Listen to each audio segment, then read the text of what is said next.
Have you heard about this parasite that can control your brain? Yeah, sounds totally crazy. It does, doesn't it? Anyway, I gotta go. Catch you later. Take care.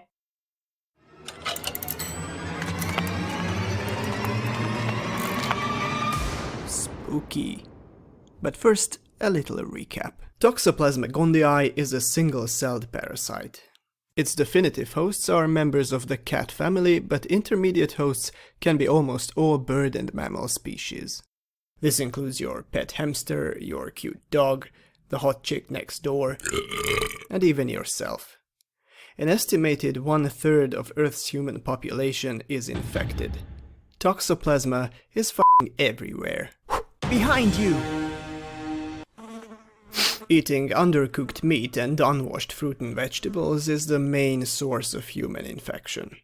Contact with cats, on the other hand, is a very rare cause of toxoplasmosis, ranked somewhere between eating crayons and licking the ears of Santa Claus.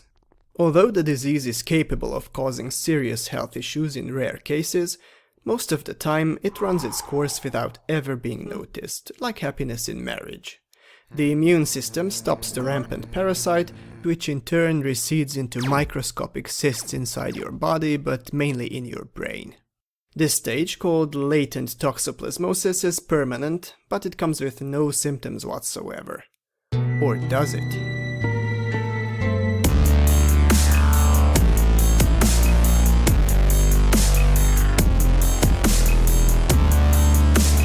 This is George, a generic rodent.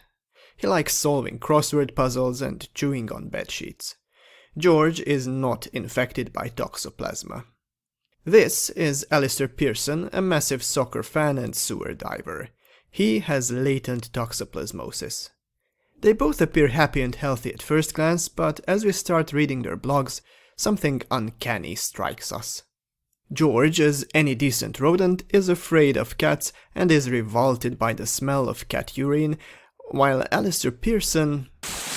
Cat piss! Toxoplasma seems to have eliminated its instinctive fear of its natural predator, which helps the parasite reach its final host faster. The phenomenon is called fatal attraction. Since people can be intermediate hosts just like rats, scientists were eager to find out if Toxoplasma could modify human behavior as well. The human brain is very different from that of a rat, well, most of them are, so it seemed possible that there was no behavior modification at all. After all, we've been living together with this parasite for thousands of years, and we haven't noticed any blatantly obvious changes. Infected John hates cat piss thrown at his face as much as uninfected Fred. Big differences are easy to spot, but if the changes are minute, they will blend into the natural variety of human behavior. How can we find out then? Statistics was invented for two main reasons. One, to bore the out of university students, and two, to discover patterns and tendencies in groups of large numbers that are otherwise invisible when looking at individuals. Many research teams have studied latent toxoplasmosis and its connection with various human traits, and interesting results keep popping up by the day. It appears that people involved in traffic accidents have latent toxoplasmosis in larger numbers than the population average. What the hell? Does toxo make you unlucky then, or what? Or maybe it lowers your reaction time, making it less likely for you to avoid danger. Hey, catch! Or maybe it turns you into one of those assholes who think they are filming the next Fast and Furious every time they sit behind the wheel, only to end up starring in a Russian dashcam video. Idiot Toxoplasma driver. Studies have shown that yes, people with the infection have slower reflexes on average than people without. Also, toxopositive men tend to be more competitive and more aggressive than toxonegative ones. Same thing can be said about being suspicious and jealous. Women with latent toxoplasmosis, however, appear to be more kind-hearted and more forgiving in general than their disease-free counterparts.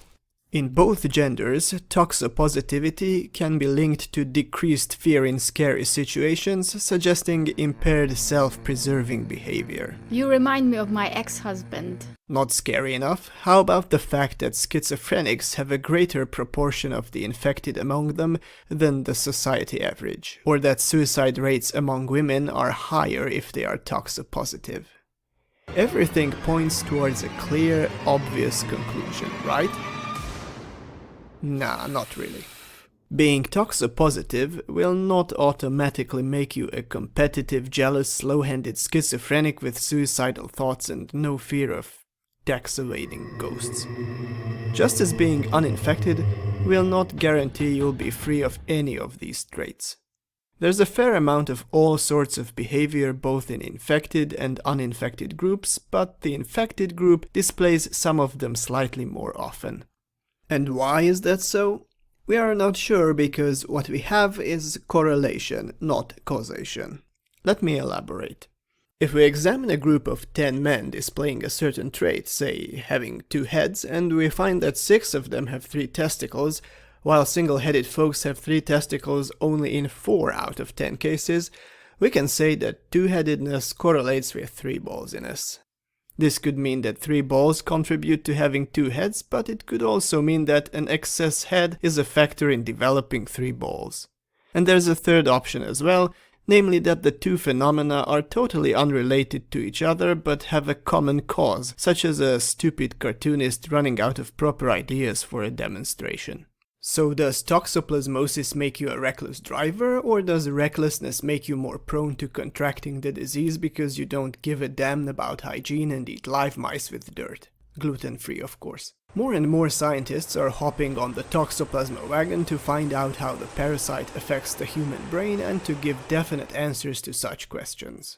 As the number of studies increases, conflicting results also arise. Some scientists found no change in reaction times whatsoever, others recorded increased suspiciousness in urban women but not men, and decreased suspiciousness in rural women but not men. Seriously, what's going on? The human brain is the most complex biological information processing unit we know of. It's more complex than the storyline of Lost. Human behavior is influenced by so many factors that it's hard to isolate and examine a single one without all the others constantly messing up the experiment. If the factor we are looking at doesn't have a large enough effect to overpower everything else, well, good luck with your research. What you need is to grab identical test subjects from alternate universes with the same exact past experiences, disease history, marital status, and sexual fetishes, and then infect some of them with Toxoplasma and see if it makes any difference. While fetching your twin from a parallel reality is as easy as sneezing a steam engine, you can't just go around infecting people with Toxoplasma. The ethical committee of ethical something would beat the living shit out of you. Let's just give scientists some time to figure this whole toxoplasma thing out. What we know so far is that latent toxoplasmosis may be a contributing factor in the development of certain human behavior patterns. How exactly this happens is not yet known. But contributing factors do not act in isolation. Many of them band together, and it's their summation that results in the actual behavior change, or dare I say it, mental issue, which can be very different from what an individual factor predisposes you to. Latent toxoplasmosis is just one drop in a sea of factors the average person doesn't even slightly worry about otherwise. So stop f***ing panicking, damn it! I'm sorry, I had an espresso this morning. You are mind-controlled by Toxoplasma as much as you are by having seen Bambi's mom get killed when you were 6 years old. Both may be behavior-modifying factors, both may contribute to your running red lights or f***ing up your marriage.